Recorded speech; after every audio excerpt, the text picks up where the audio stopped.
stimulus package promises to bring aid to U.S. businesses, both big and small. Should that include cruise ships? There's a viral message that says they shouldn't get any help from the U.S. because a lot of them aren't registered here. Is that true? Jason Puckett verifies.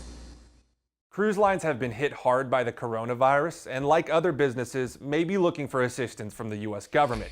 But memes are popping up claiming that most cruise ships aren't actually registered in the U.S. Is that true? Let's verify. Are most cruise ships actually registered in foreign countries?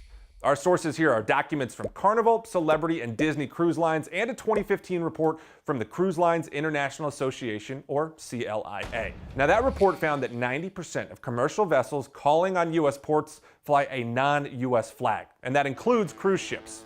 A Congressional Research Service report found that, quote, most Americans board foreign flag cruise ships. Let's break this down. Carnival ships were mostly registered in the Bahamas and Panama. All 4 of Disney ships fly under the Bahamian flag, and Celebrity's cruise ships mostly sailed under Malta's flag. To go one step further, Carnival's and Celebrity's tax documents show that they consider themselves, quote, foreign corporations, and that they're incorporated in Panama, Liberia, or the Bahamas.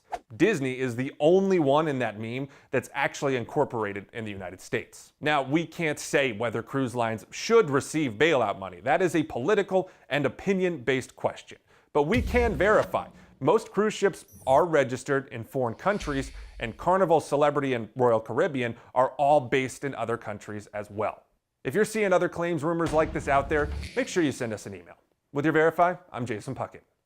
You can always send us Verify questions. Just email us at verify@khou.com, or you can reach out to us on Facebook and Twitter.